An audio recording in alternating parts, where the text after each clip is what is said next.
ನಮಸ್ಕಾರ ವೀಕ್ಷಕರೇ, ಜನರ ಕೂಗು ನ್ಯೂಸ್ಗೆ ಸ್ವಾಗತ. ವಾರ್ತೆಗಳ ಮುಖ್ಯಾಂಶಗಳು. ಪತ್ರಿಕಾ ಹಾಗೂ ವೈದ್ಯರ ದಿನಾಚರಣೆ. ಸ್ವಂತ ಬರೆಯುವವರು ಪತ್ರಕರ್ತರಾಗಲು ಸಾಧ್ಯ.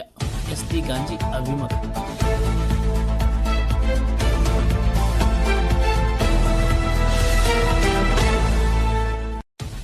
ವಾರ್ತೆಗಳ ವಿವರ. ಮುದ್ದೆಬಿಹಾಳ.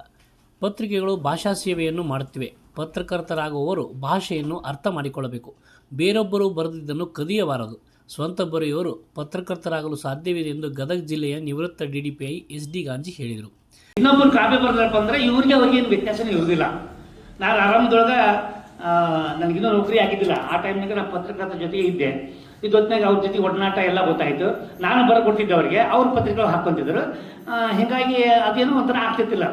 ಆನಂತರ ನನಗೆ ಅನಿಸ್ತು, ಪತ್ರಿಕೆ ಮೂಲಕ ನಾವು ಚೆನ್ನಾಗಿ ಬರೀಬಹುದು, ಶಬ್ದಗಳನ್ನ ಚೆನ್ನಾಗಿ ರೂಢಿಸ್ಕೊಳ್ಬೋದು. ಅದಕ್ಕೆ words R the pulse of the language ಅಂತ. ಶಬ್ದಗಳು ಭಾಷೆಯ ಮುತ್ತುಗಳು ಅಂತೇಳಿ ನಾಗರಾಜ್ ಹೋದ್ರೆ, ಶಬ್ದಗಳು ಭಾಷೆಯ ಮುತ್ತುಗಳು.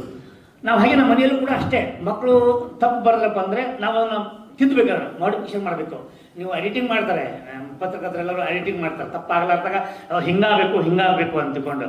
ಸೊ ಹಂಗಾದಾಗ ಅದು ನಂಬ್ತಾರ, ಅದರಲ್ಲಿ ಏನು ಎಷ್ಟು ತಪ್ಪದು, ಒಂದು ಪ್ಯಾರಾದೊಳಗೆ 108 ತಪ್ಪದು, ಅದು ಯಾವ ಪತ್ರಿಕೆ ಅಂದರೆ ಹೋಗ್ಬಿಡ್ತೈತೆ.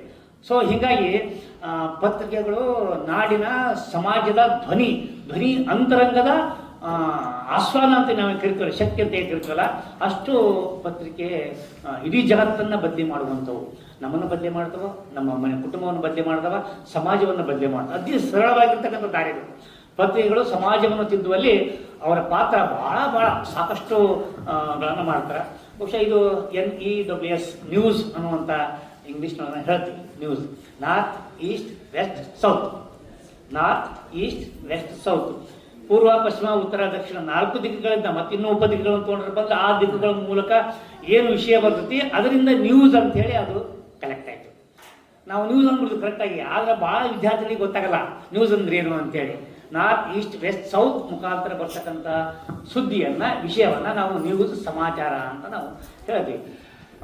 ಬಹುಶಃ ನಾವು ನೋಡಿ ಇತ್ತೀಚಿನ ದಿನದಲ್ಲಿ ಯೂಟ್ಯೂಬ್ ಇದೆ, ಆನಂತರ TV ಇದೆ, ಆಮೇಲೆ ಇನ್ಸ್ಟಾಗ್ರಾಮ್ ಇದೆ, ಹಲವಾರು ವಾಟ್ಸಪ್ ಇದೆ, ಫೇಸ್ಬುಕ್ ಇದೆ.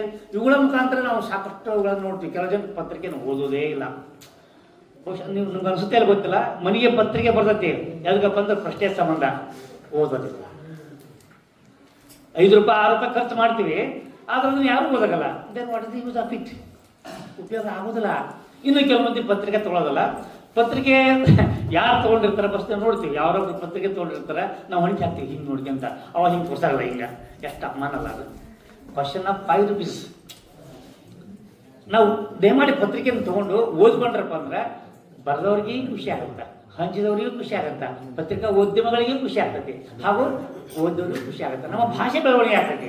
ನಮ್ಮ ಭಾಷೆ ಬೆಳವಣಿಗೆ ಆದರೆ ನಮ್ಮ ದೇಶ ಬೆಳವಣಿಗೆ ಆಗುತ್ತೆ. ನಮ್ಮ ದೇಶ ಬೆಳವಣಿಗೆ ಆದ್ರೆ ಅದು ಭಾಷೆಯ ಗತ್ತು, ಭಾಷೆಯ ಸ್ವತ್ತು, ಭಾಷೆಯ ಅಭಿಮಾನ, ಭಾಷೆಯ ನಡೆ ನುಡಿ ಆಚಾರ ವಿಚಾರಗಳಲ್ಲಿ ಹಾಸು ಹೊಕ್ಕಾಗ್ಬಿಡುತ್ತೆ. ಹೀಗಾಗಿ ಪತ್ರಿಕೆ ಮುಖಾಂತರ ನಮ್ಮ ಶಾಲೆಗಳು ಬದಲಾವಣೆ ಆಗ್ತವೆ. ಪಟ್ಟಣದ ಸರ್ಕಾರಿ ಪದವಿ ಪೂರ್ವ ಕಾಲೇಜಿನಲ್ಲಿ ಭಾನುವಾರ ಕಾರ್ಯರತ ಪತ್ರಕರ್ತರ ಧ್ವನಿ ಹಾಗೂ ಮದರಿಯ ಚೈತ್ರ ಆರೋಗ್ಯ ಮತ್ತು ಶಿಕ್ಷಣ ಸೇವಾ ಟ್ರಸ್ಟ್ ಸಹಯೋಗದಲ್ಲಿ ಏರ್ಪಡಿಸಿದ್ದ ಪತ್ರಿಕಾ ಹಾಗೂ ವೈದ್ಯರ ದಿನಾಚರಣೆ ಕಾರ್ಯಕ್ರಮ ಉದ್ಘಾಟಿಸಿ ಅವರು ಮಾತನಾಡಿದರು. ತೋರಿಕೆಗಾಗಿ ನಿವೃತ್ತ ನೌಕರರು ಜೀವನ ಮಾಡುವುದು ಬೇಡ. ಹಿರಿಯರು ಜೀವನ ಬಂದಂತೆ ನಡೆದುಕೊಳ್ಳಬೇಕು. ಮುಪ್ಪು ಬಂದ ಮೇಲೆ ಗಪ್ಪಾಗಿರುವುದು ಒಳ್ಳೆಯದು. ಜಾಣ್ಮೆಯಿಂದ ಜೀವನ ಸಾಗಿಸುವುದೇ ಬದುಕು. ರಿಟೈರ್ಡ್ ಆದರೂ ಟೈರ್ಡ್ ಆಗಿಲ್ಲ ಎಂಬುದನ್ನು ತೋರಿಸಿಕೊಳ್ಳಬೇಕೇ ಹೊರತು ಮತ್ತೊಬ್ಬರ ಮೇಲೆ ಅವಲಂಬನೆ ಆಗದಂತೆ ನಿವೃತ್ತರು ಜೀವನ ನಡೆಸಬೇಕು ಎಂದು ಹೇಳಿದರು. The nature grow more foundation ಅಧ್ಯಕ್ಷೆ ಸಂಗೀತ ನಾಡಗೋಡು ಮಾತನಾಡಿ, ಪತ್ರಕರ್ತರಾದವರು ವಾಸ್ತವ ಬದುಕಿನಲ್ಲಿ ಸಿರಿವಂತರಾಗಿರುವುದಿಲ್ಲ, ಆದರೆ ಅವರಲ್ಲಿ ಹೃದಯ ಸಿರಿವಂತಿಕೆ ಇದೆ ಎನ್ನುವುದಕ್ಕೆ ಈ ಕಾರ್ಯಕ್ರಮ ಸಾಕ್ಷಿಯಾಗಿದೆ ಎಂದು ಹೇಳಿದರು. ಒಂದು ಬಾವಿ ಇರ್ತದ, ಬಾವಿ ಒಳಗ ಸಾಕಷ್ಟು ಕಪ್ಪಿಗಳು ಈಜಾಡ್ತಿರ್ತಾವ. ಈಜಾಡಾಗ ಒಂದು ಕಪ್ಪಿ ಮ್ಯಾಲೆ ಹೋಗ್ಬೇಕಂತ ಹೇಳಿ ಏರಿ ಹೋಗ್ತಾ ಇರ್ತದ.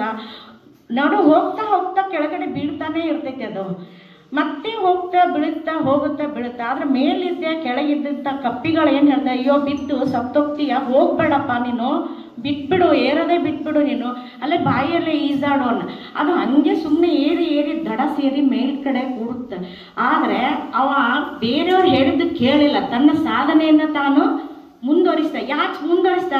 ಆ ಕಪ್ಪಿಗೆ ಕಿವಿ ಕೇಳ್ತಿರ್ಲಿಲ್ಲ, ಅದಕ್ಕೆ ಅದು ಸಾಧನೆ ಮುಂದೋಯ್ತು. ಅದಕ್ಕೆ ನಾವು ಯಾರೇ ಸಾಧನೆ ಮಾಡಬೇಕು ಅಂತಂದರೆ, ಈಗ ದಪಾದರ ಆಗಿರ್ಬೋದು, ಶಂಕರ ಹೆಬ್ಬಾಳರವರು, ಅವ್ರು ಯಾರ್ದು ಏನಿಲ್ಲ, ತಮ್ಮದೇ ಒಂದು ಗುರಿ ಸಾಧಿಸ್ಬೇಕು. ನಾವು ಒಂದು ಸಮಾಜಮುಖಿಯಾಗಿ ನಾವು ಕೆಲಸ ಮಾಡಬೇಕು, ನಮ್ಮ ಸಾಧನೆಯನ್ನು ನಾವು ತೋರಿಸ್ಬೇಕು.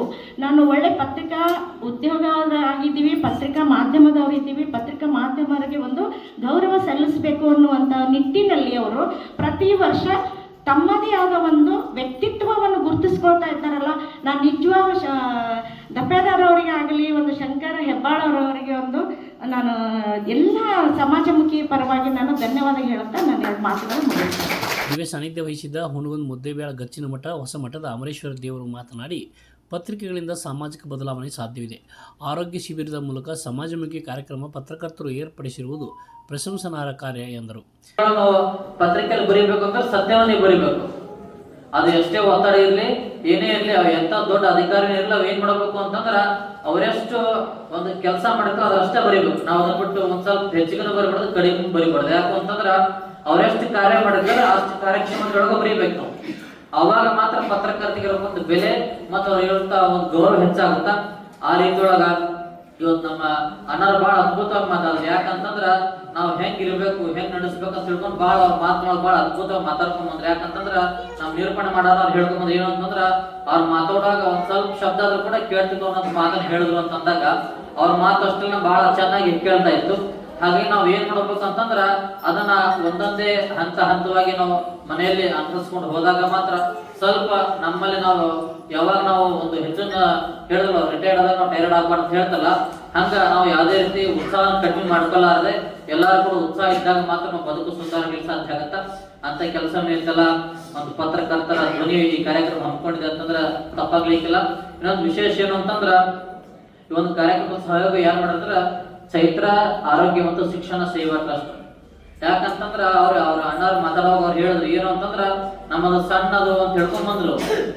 ಯಾಕೆ ಸಣ್ಣದು ಅಂತ ಅವ್ರು ಹೇಳ್ಬಾರ್ದು ಅಂತಂದ್ರ, ಇವತ್ತೆಲ್ಲ ದೊಡ್ಡ ದೊಡ್ಡ ಸೇವೆಗಳೆಲ್ಲ ಕಾಣ್ತೀವಿ. ಇವತ್ತು ಅವ್ರು ಯಾರು ಬಂದ್ರಂದ್ರೆ ಇಲ್ಲಿಗೆ, ಅವ್ರು ಯಾರು ಬಂದಿಲ್ಲ, ಸೇವೆ ಮಾಡಕ್ಕೆ ಯಾರು ಬಂದಿಲ್ಲ. ಯಾರು ಸಣ್ಣ ಪುಟ್ಟ ಟ್ರಸ್ಟ್ಗಳು ಅವದವಲ್ಲ, ಅವ್ರವೇ ದೊಡ್ಡ ನಿಜವಾದ ಮನಸ್ಸುಗಳು ಅಂತ ನಾವೆಲ್ಲ ತಿಳ್ಕೊಬೇಕಾಗತ್ತ. ಯಾಕಂತಂದ್ರ ಇವತ್ತು ಎಷ್ಟೆಷ್ಟೋ ದೊಡ್ಡಗಳೆಲ್ಲ ಬಂದ್ ಹಿಂಗ್ರಿ ನಾವ್ ಹಿಂಗ್ ಮಾಡಾಕ ತಿಳ್ಕೊಂಡು ಬಂದ್ ನಮ್ಮ ಕಡೆ ಏನೇನ ಮಾಡ್ಸ್ಕೊಂಡು ಹೋಗ್ತಿರ್ತಾರ.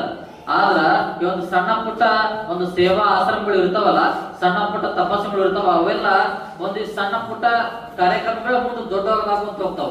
ಯಾಕಂತಂದ್ರೆ ಈ ಚಿಕ್ಕ ಚಿಕ್ಕ ಒಂದು ಮೆಟ್ಲುಗಳನ್ನ ಹೋದಾಗ ಮಾತ್ರ ಮುಂದೆ ದೊಡ್ಡ ಯಶಸ್ಸು ಸಿಗುತ್ತಾ ಅಂತ ಹೇಳ್ತಾರಲ್ಲ, ಹಂಗ ನಮ್ಮ ಬದುಕಿನೊಳಗಾತು, ನಮ್ಮ ಬರುವಂತ ದಾರಿಯೊಳಗಾತು ಏನೇ ಮಾಡ್ಕೊಂತೋದ್ರು ಕೂಡ ಒಳ್ಳೇದಾಗಿ ಮಾಡ್ಕೊಂತ ಹೋದ್ರೆ ಮಾತ್ರ ನಮ್ಮ ಯಶಸ್ಸು ಸಾಧ್ಯ ಅಂತ ನಾವೆಲ್ಲ ತಲೆಗಿಟ್ಕೊಂಡಾಗ ಮಾತ್ರ ಇಂಥ ಕಾರ್ಯಕ್ರಮ ಸಾಧ್ಯ ಆಗತ್ತಾ. ಕರ್ನಾಟಕ ರಾಜ್ಯ ನಿವೃತ್ತ ನೌಕರ ಸಂಘದ ಅಧ್ಯಕ್ಷ ಅಶೋಕ್ ಪಿ ಮನಿ ಕಾರ್ಯಕ್ರಮದ ಕುರಿತು ಮಾತನಾಡಿದರು. ಬರಹಗಾರರು ನಮ್ಮ ತಾಲೂಕಿನೊಳಗ ಪತ್ರಕರ್ತರಲ್ಲ, ಎಲ್ಲರೂ ಪ್ರಬುದ್ಧರೇ ಅದ. ಅದರಲ್ಲಿಯೂ ನಾವು ನಿವೃತ್ತ ನೌಕರರಿರ್ಬೋದು, ನಮ್ಮ ಕನ್ನಡ ಸಾಹಿತ್ಯ ಸಮ್ಮೇಳನ ಇರಬಹುದು, ಸಾಹಿತ್ಯ ಪರಿಷತ್ ಇರೋದು, ಕೆಲವು ಸಾಹಿತ್ಯ ಪರಿಷತ್, ಯಾವುದೇ ಕಾರ್ಯಕ್ರಮದಲ್ಲಿ ಕೂಡ ಅತ್ಯಂತ ಪ್ರೀತಿಯಿಂದ ಬರ್ತಾರ. ನಮ್ಮ ಸುದ್ದಿಗಳನ್ನೆಲ್ಲ ಪ್ರಕಟ ಮಾಡ್ತಾರ. ಅವರಿರೋದ್ರಿಂದ ನಾವು ಬೆಳೆದಿದ್ದೇವೆ, ಬೆಳೀತಾ ಇದ್ದೇವೆ. ಸಮಾಜ ಬೆಳೆಯುವುದು ಯಾರಿಂದಪ್ಪ ಅಂದ್ರೆ ಪತ್ರಕರ್ತರಿಂದ ಅಂತಕ್ಕಂಥದ್ದು. ಯಾಕೆ ಸಮಾಜದಕ್ಕಂಥ ಲೋಪದೋಷಗಳನ್ನು ತಿದ್ದಿ, ಅಂಕು ಡೌಕುಗಳನ್ನು ತಿದ್ದಿ ಒಂದು ಸರಿದಾರಿರ್ತಕ್ಕಂಥ ಪ್ರಯತ್ನವನ್ನ ಮಾಡ್ತಕ್ಕಂಥದ್ದು ಯಾರಲ್ಲಿ ಶಕ್ತಿ ಅದಪ್ಪ ಅಂದ್ರೆ ಪತ್ರಕರ್ತರಲ್ಲಿ ಆ ಶಕ್ತಿ ಅದ. ಪತ್ರಕರ್ತರು ಪತ್ರಿಕೆ ಸಮಾಜದ ಕೈಗನ್ನಡಿ ಅಂತ ಹೇಳ್ತೀವಿ. ಕನ್ನಡಿಗೆ ಕದರಿ ವೇದಿಕೆ ತಾಲೂಕು ಅಧ್ಯಕ್ಷೆ ಕಾಶಿಬಾಯಿ ರಾಂಪುರ್, ಕಾರ್ಯನಿರತ ಪತ್ರಕರ್ತರ ಧ್ವನಿ ಜಿಲ್ಲಾ ಅಧ್ಯಕ್ಷ ವಿನಾಯಕ್ ಸೊಂಡೂರ್ ಮಾತನಾಡಿದರು. ಕಾರ್ಯಕ್ರಮದ ಅಧ್ಯಕ್ಷತೆಯನ್ನು ವಹಿಸಿದ್ದ ಕಾರ್ಯನಿರತ ಪತ್ರಕರ್ತರ ಧ್ವನಿ ತಾಲೂಕು ಘಟಕದ ಅಧ್ಯಕ್ಷ ಶಂಕರ್ ಹೆಬ್ಬಾಳ್, ಮದರಿಯ ಚೈತ್ರ ಆರೋಗ್ಯ ಮತ್ತು ಶಿಕ್ಷಣ ಸೇವಾ ಟ್ರಸ್ಟ್ ಅಧ್ಯಕ್ಷ ಯಮನಪ್ಪ ವಡ್ಡರ್, ಕಾಣಿಪ ಧ್ವನಿ ರಾಜ್ಯ ಕಾರ್ಯಾಧ್ಯಕ್ಷ ಇರ್ಫಾನ್ ಬೀಡಿಗೆ, ಉತ್ತರ ಕರ್ನಾಟಕ ಉಸ್ತುವಾರಿ ಅಧ್ಯಕ್ಷ ಅಶೋಕ್ ರಾಠೋಡ್, ಶರಣ ಸಾಹಿತ್ಯ ಪರಿಷತ್ ಅಧ್ಯಕ್ಷ ಸಿ ಜಿ ನಾಗರಾಳ್ ಇದ್ದರು. ಅಮೃತ ಹೆಬ್ಬಾಳ್ ಹಾಗೂ ಅರ್ಪಿತಾ ಹೆಬ್ಬಾಳ್ ಪ್ರಾರ್ಥನಾ ಗೀತೆ ಹಾಡಿದರು. ಬಸವರಾಜ್ ಸಾವಳಗಿ ಸ್ವಾಗತ ಗೀತೆ ಹಾಡಿದರು. ಚೈತ್ರ ಆರೋಗ್ಯ ಮತ್ತು ಶಿಕ್ಷಣ ಸೇವಾ ಟ್ರಸ್ಟ್ ಕಾರ್ಯದರ್ಶಿ ಕುಮಾರ್ ವಡ್ಡರ್ ಪ್ರಾಸ್ತಾವಿಕವಾಗಿ ಮಾತನಾಡಿದರು. ಟಿ.ಡಿ. ಲಮಾಣಿ ಸ್ವಾಗತಿಸಿ ನಿರೂಪಿಸಿದರು. ಕಾನಿಪ ಧ್ವನಿ ಪ್ರಧಾನ ಕಾರ್ಯದರ್ಶಿ ಗುಲಾಂ ಮೊಹಮ್ಮದ್ ದಫೇದಾರ್ ವಂದಿಸಿದರು. ಕಾರ್ಯಕ್ರಮದಲ್ಲಿ ಕಾನಿಪ ಧ್ವನಿ ಪದಾಧಿಕಾರಿಗಳಾದ ಹನುಮಂತ್ ನಲ್ವಡೆ, ರವಿ ತೇಲಂಗಿ, ಬಸವರಾಜ್ ಕುಂಟೋಜಿ, ಬಸವರಾಜ್ ಹೋಗಾರ್, ಮುತ್ತು ಕಣ್ಣೂರ್, ವಿನಯ್ ಕುಮಾರ್ ಕಡ್ಲಿಮಟ್ಟಿ, ಸಮಾಜ ಸೇವಕರಾದ ರಾಜಶೇಖರ್ ಮ್ಯಾಗೇರಿ, ಮೈನುದ್ದೀನ್ ಹವಾಲ್ದಾರ್ ಇದ್ದರು. SSLC, PUC ಟಾಪರ್ಗಳನ್ನು ಇದೇ ವೇಳೆ ಸನ್ಮಾನಿಸಲಾಯಿತು. ಆರೋಗ್ಯ ಉಚಿತ ತಪಾಸಣಾ ಶಿಬಿರ ಕಾನಿಪ ಧ್ವನಿ ತಾಲೂಕು ಘಟಕ ಹಾಗೂ ಮಧುರಿಯ ಚೈತ್ರ ಆರೋಗ್ಯ ಮತ್ತು ಶಿಕ್ಷಣ ಸೇವಾ ಟ್ರಸ್ಟ್ ಸಹಯೋಗದಲ್ಲಿ ನಿವೃತ್ತ ನೌಕರ ಸಂಘದ ಸದಸ್ಯರಿಗೆ ಉಚಿತವಾಗಿ BP, ಶುಗರ್ ಹಾಗೂ ಮೂತ್ರ ತಪಾಸಣೆ ಪರೀಕ್ಷೆ ನಡೆಸಲಾಯಿತು. ಅಲ್ಲದೆ ಮಹಿಳೆಯರಿಗೂ ಆರೋಗ್ಯ ತಪಾಸಣೆ ನಡೆಸಲಾಯಿತು. ಶಿಬಿರವನ್ನು ಡಾಕ್ಟರ್ ಪರಶುರಾಮ್ ವಡ್ಡರ್, ಬಸವನ ಬಾಗೇವಾಡಿ ಸರ್ಕಾರಿ ಆಸ್ಪತ್ರೆ ವೈದ್ಯ ಡಾಕ್ಟರ್ ಮಹೇಶ್ವರಿ ಕುಂಬಾರ್, ಡಾಕ್ಟರ್ ಹಸನ್ ಬೀಡ್ಗಿ, ಸಿಬ್ಬಂದಿ ರವಿ ಹುಲ್ಯಾಳ್, ವಿನಯ್ ಕಲಾಲ್, ಸುಭಾಷ್ ವಡ್ಡರ್, ಅವಣ್ಣ ನಾಗರಾಳ್ ಭಾಗಿಯಾಗಿದ್ದರು. ಶಿಬಿರದಲ್ಲಿ 100ಕ್ಕೂ ಅಧಿಕ ಹಿರಿಯ ನಿವೃತ್ತ ನೌಕರರು ಆರೋಗ್ಯ ತಪಾಸಣೆ ಮಾಡಿಸಿಕೊಂಡರು. ಇನ್ನಷ್ಟು ಸುದ್ದಿಗಾಗಿ ನೋಡ್ತಾ ಇರಿ ಜನರ ಕೂಗು ಯೂಟ್ಯೂಬ್ ಚಾನಲ್. ಇದು ನಿಮ್ಮದೇ ಧ್ವನಿ. ಸಬ್ಸ್ಕ್ರೈಬ್ ಮಾಡಲು ಮರೆಯಬೇಡಿ.